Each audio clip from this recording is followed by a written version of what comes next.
Jason and JV, Starr Clark Tin Shop, Mexico, New York. Here we go. A really interesting piece of history here. Well, in the claims here,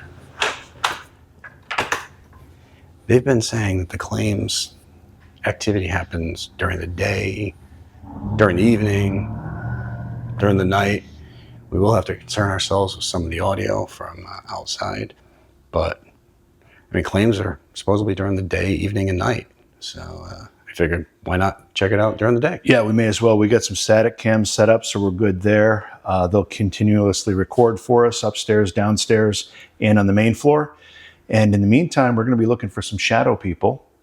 We're going to be listening for some disembodied voices. So JV and Jason should be looking for any shadows, because usually if you see a shadow, they're watching. That is a sign that they've been acknowledged and they're ready to interact. Recorders are, I have one going almost every single time as soon as I step in the door. EVPs, you can play it and you'll get something every single time. We're also going to be listening for balls rolling on the floor upstairs, like a kid is rolling a ball across the floor. We heard something roll from the middle of the floor to the front of the building. And we're looking at each other going, what is that? So those are some of the things we want to watch and listen for. All right, sounds good.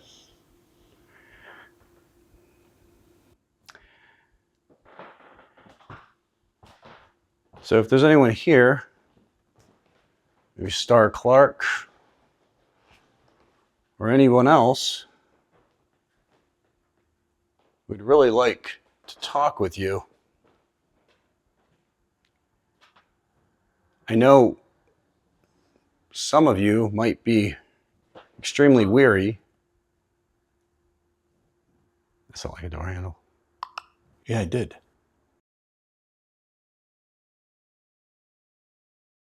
Some of you might be extremely weary. Some of you might be extremely weary. That sounds like a door handle. Yeah, I did. I know some of you might be extremely weary of people like me, Jason, and my friend JV. But I promise you, you have nothing to fear from us.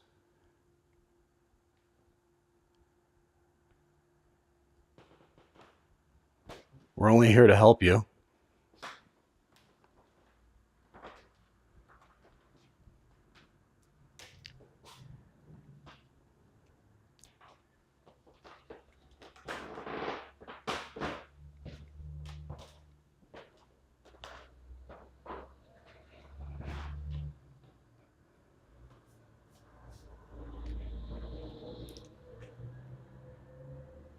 So if you didn't watch the 360, which I highly recommend you do, we told the story of the fact that Starr Clark was not only a tinsmith, but he was also an abolitionist.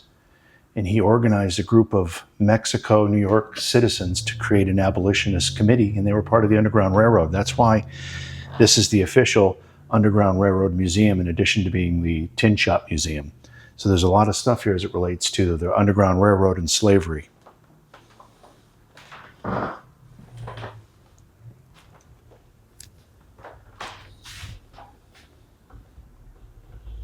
Is there anybody here that can talk to us? Or at least make a noise to let us know you're here? Car radio.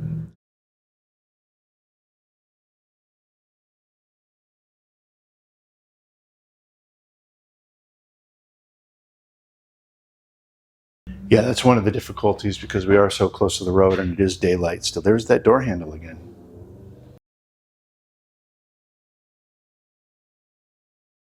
Yeah, that's one of the difficulties because we are so close to the road and it is daylight still. There's that door handle again. Yeah, that's one of the difficulties because we are so close to the road and it is daylight still. There's that door handle again. Just did it again? Yeah. That's twice. Wow. The one that's here is a lever. It looks kind of dark when I get in here. It sounds like the kind of handle that, you know, not a knob, but one of those like metal strips that kind of come across and latch. Yeah, that's like, well, the only one I see is the one on the bathroom door. Like this. It's one of like. Yeah, that's what we're hearing. That's exactly what we're hearing.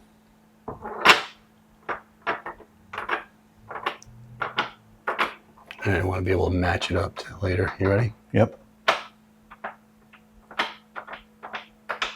So we can take a listen to that. Yep.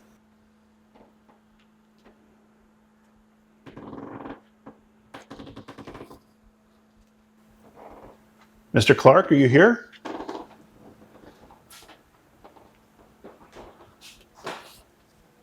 Did they have to use heat, like a blacksmith uses heat to forge?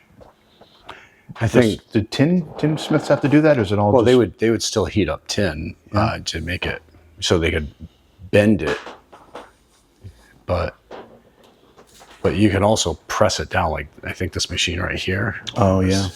One of the things, so you can press it as you're bending it, so it holds shape. Mm-hmm. Well, I don't know what this is, but this looks pretty heavy duty. I wouldn't want to get my fingers caught in there, whatever that is. Yeah, I think that's. Yeah, this is like one of those systems, I believe, right? Because you put the sheet in it, and then you're able to do different things. Right.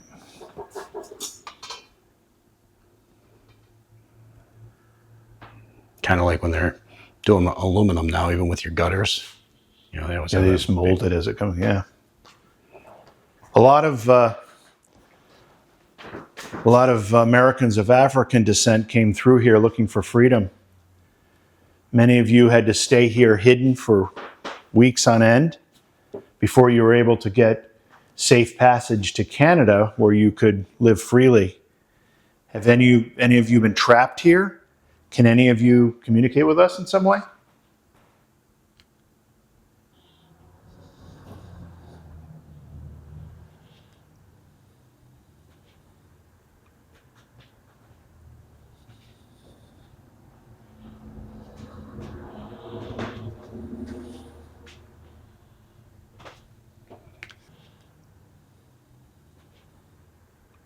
So if you look here, this kind of shows you a lot of the trails that the Underground Railroad would follow through this area. Let me turn this light off.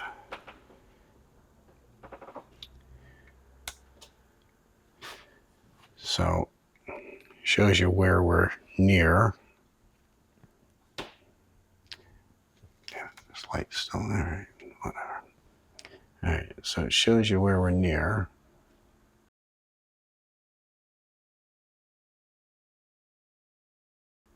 And how once they got past Lake Ontario, they were into Canada and they were safe. They were finally free, and you made a good point when we were talking earlier, Jim.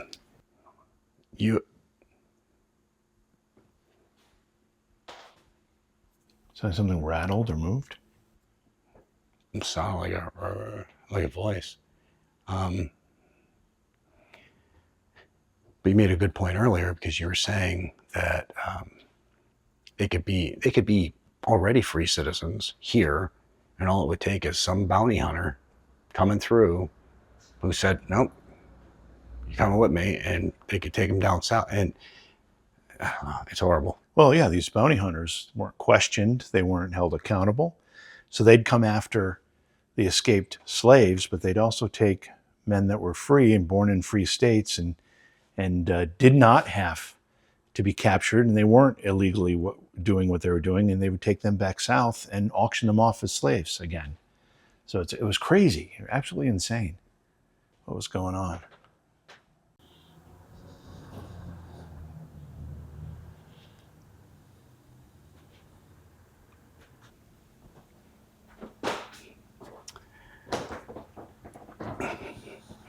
This is our command center. It's where we've got our equipment set up.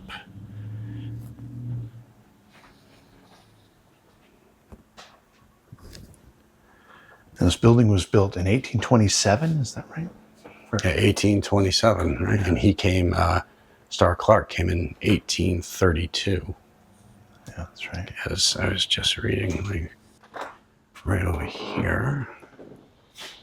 Yeah, when Starr Clark was born in 1793, his family owned slaves, but by the time he died in 1866, Constitution had abolished slavery throughout the United States. Clark moved to Mexico in 1832 to manage the local shop.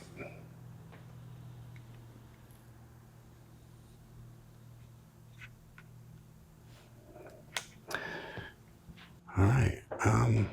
So far, rather quiet. We did hear some door handle movement. We did. You heard what sounded like a grumble.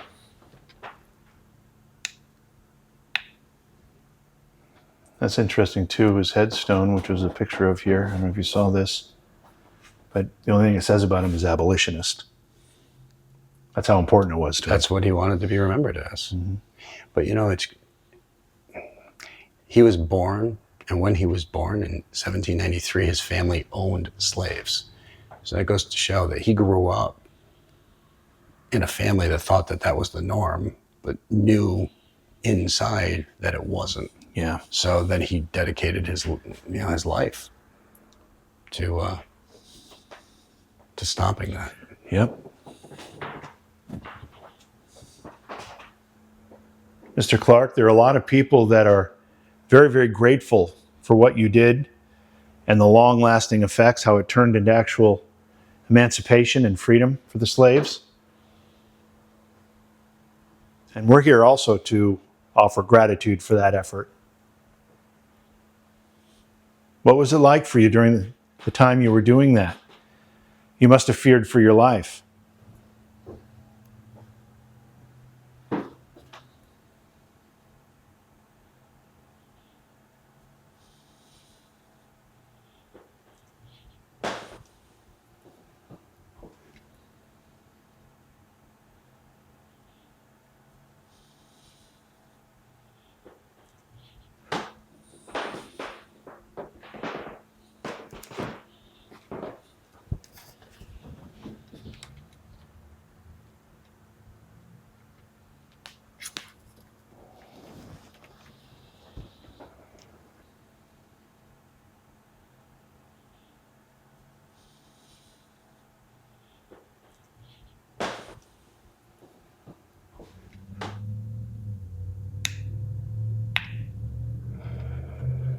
There's so much contamination during the day. There's a lot of traffic.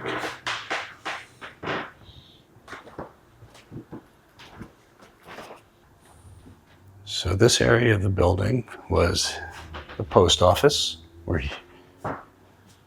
Starr Clark was the postmaster. You can see, so this building had multiple things going on. This area was the tin shop, where Mr. Clark created things for people, and probably for his store.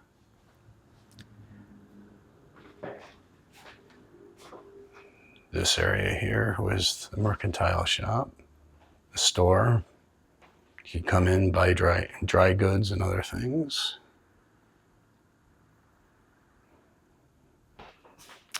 And then below our feet and upstairs and other areas was the Underground Railroad.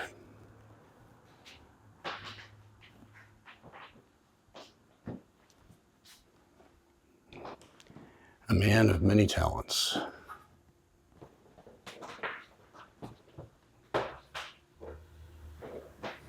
Is there any pictures of him? Is that him? No, that's not him. It's Garrett Smith. Yeah, I don't know. I was wondering the same thing actually earlier. I haven't seen any. If he died in 1866, it's rare there's any photography of just people before that.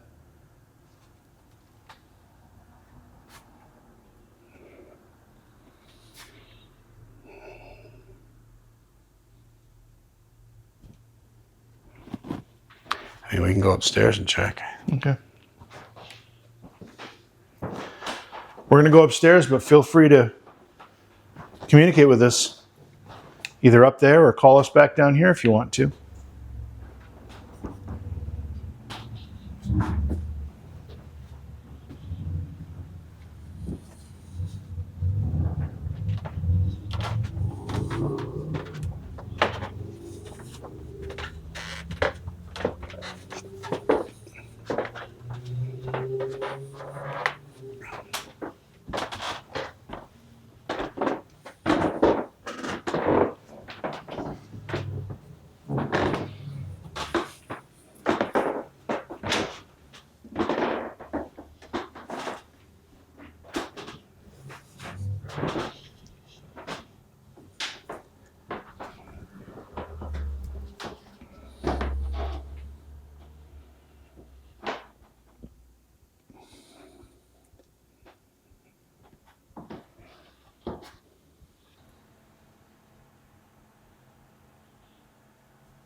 So, Jimmy, what was the importance of a lot of the suits up here?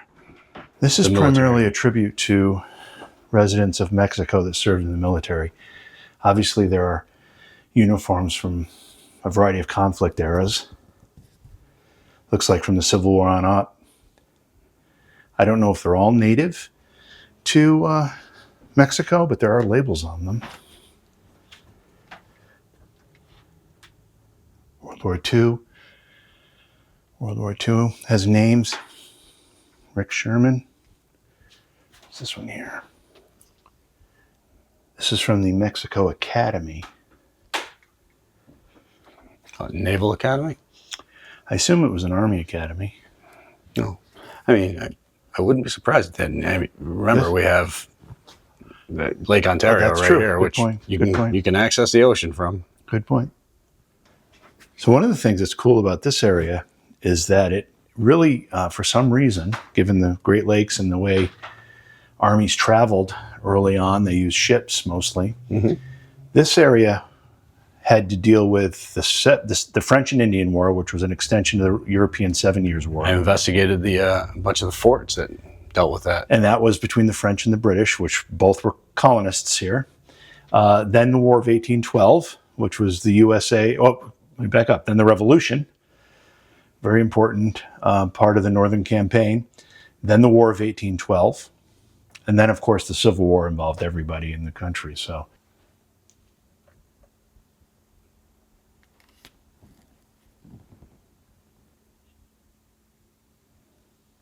really quiet. It just feels quiet, doesn't it? It's just like no energy in the air. I'm not saying there's nothing going on here, but I'm just saying it. Right. Not feeling anything. We all know it doesn't happen on command. That's right. I'm going to switch over to IR before I head into that area. And it's also difficult because any subtle noises we might not hear because of the traffic noises. That's right.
Is there anybody who'd like to talk to us?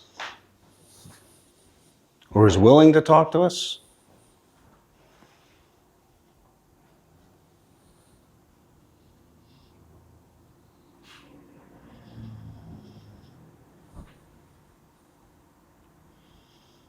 It is so quiet. This was an important room during your abolitionist efforts. It's okay to talk about this now because it's no longer illegal. But you met here, many of you, to discuss how you were going to help free escaped slaves and get them to freedom. This is where all the plans were made. This is where the work was done. This room must have a lot of importance to you.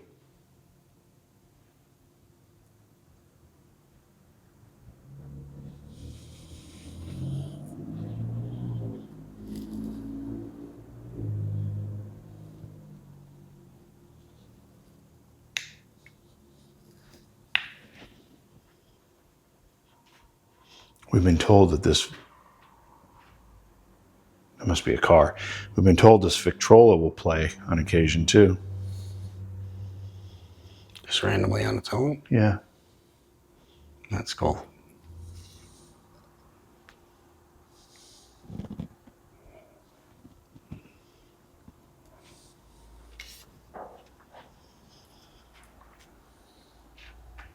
Are there any other members of the abolitionist committee that might be here that can talk to us? We're friends. And again, you can't get in trouble for that anymore.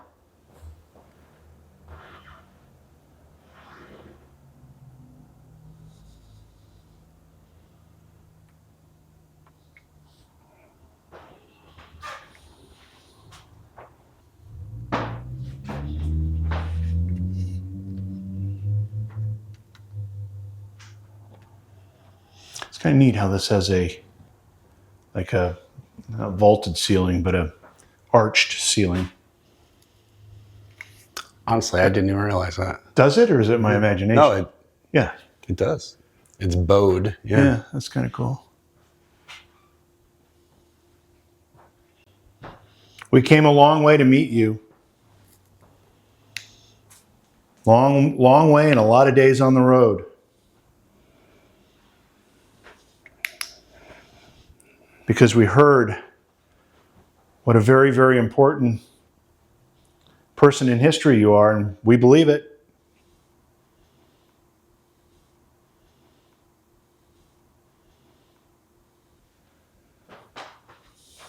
Can you at least say hello to us?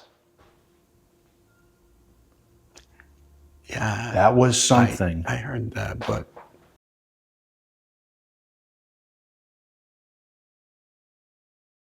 Can you at least say hello to us? yeah. That was something. I heard that, but Can you at least say hello to us? yeah. That was something. I heard that, but was that outside? Think it was outside? I don't know. I'm not seeing anybody, but it's tough. It is tough, but that sounded to me like it was coming from the back, not the front. You know what? I would agree with you. Mm-hmm. It's just there's so much contamination. Let me look. Outside window.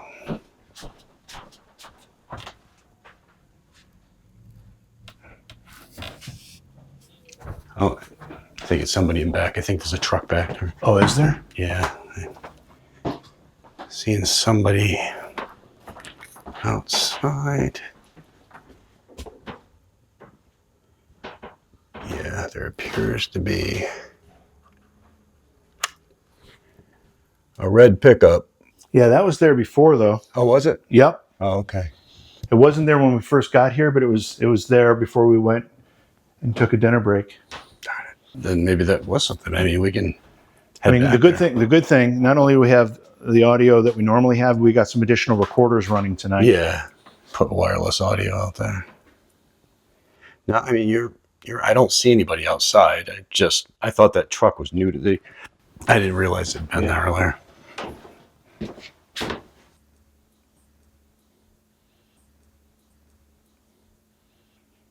Hello?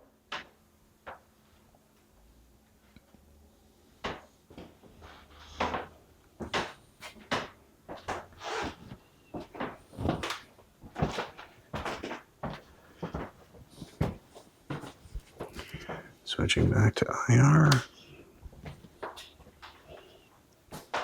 We think we heard you. It's probably one of the most annoying requests, and anybody who's trying to contact you probably does it, but they ask you to repeat it just to be sure. I know that's annoying, but could you repeat it for us? Could we hear you again?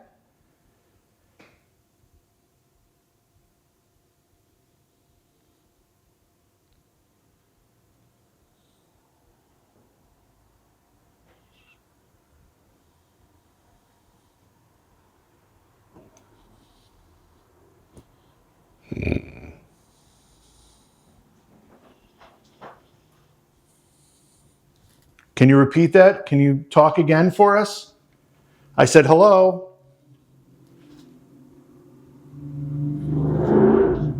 Loud car. Yeah, loud. Hello?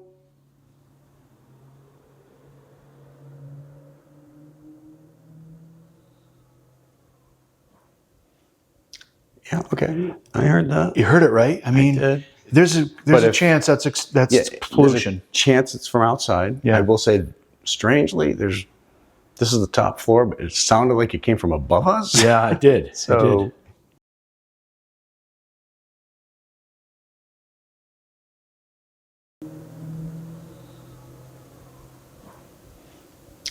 yeah, okay. I heard that. You heard it right? I mean, did. Yeah, okay. okay, well, we'll have to examine that again. Thank you. If that was you, thanks. That's exactly what I was asking for.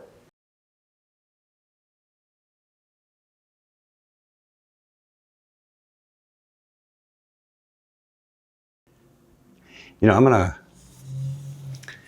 I'll put this down for a minute. I'm gonna go walk out front. And I'm just gonna look around, see if there's people walking around. Okay. Okay. Okay. So I'm just gonna put that there.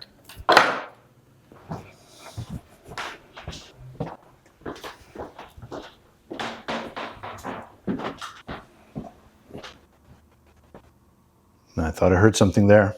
I'm going to stand in front of this camera so we have a view. Did I just hear you again? Did I just hear you talking to me again? Were you trying to say hello again? If so, thank you.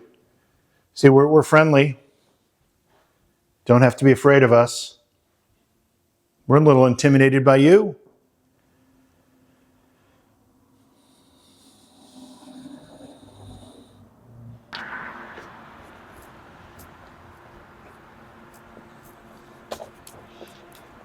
Can you knock on the wall like this? Don't have to do it that many times, but maybe once. Does not appear to be anybody around here. I heard something there. I don't know if it was a knock per se, but it could have been. I have to listen back to that.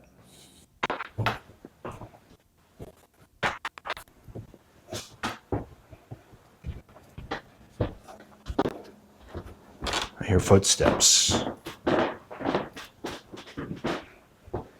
I hear footsteps, and it's Jason.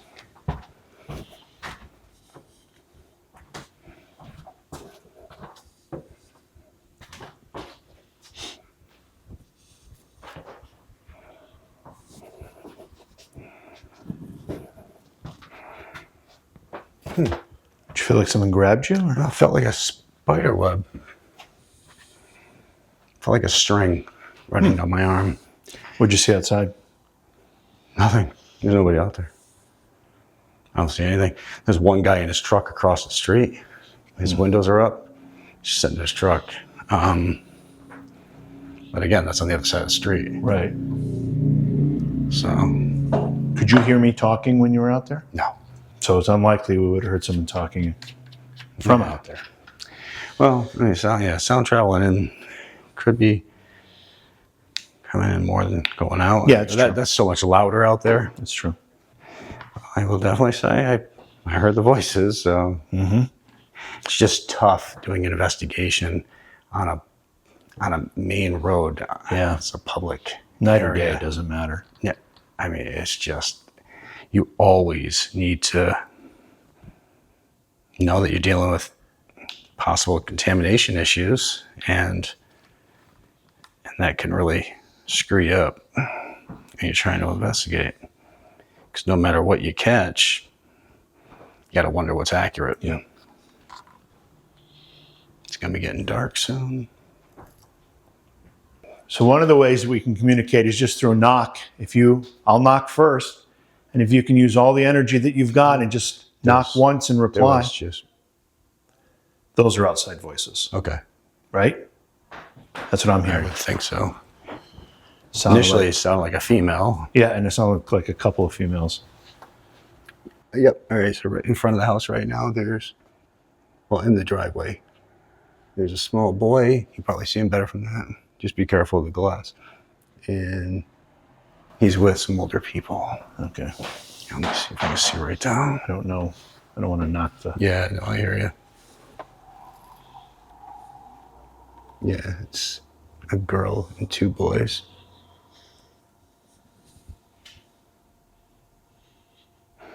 And they're doing Instagram shots.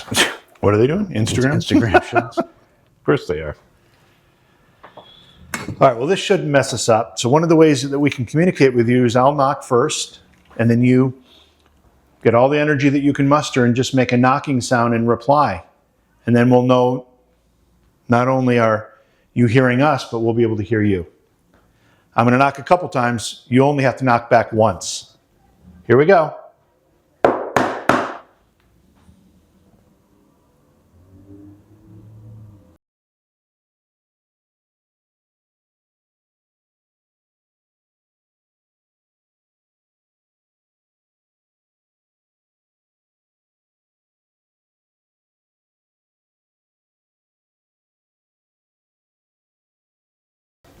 Here we go.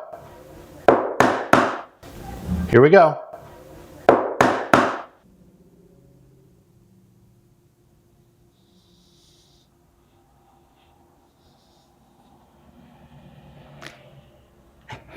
All right, so we had two possible voices. But besides that, it's been eerily quiet. It has been. What is this?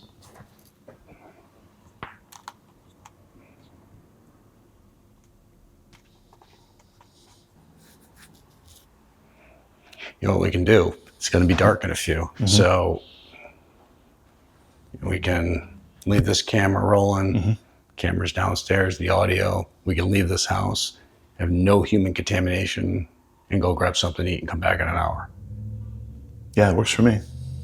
All right, then J and JV, and we're out. So now find a local place. There's a pizza place right across the street. Works for me. I like that.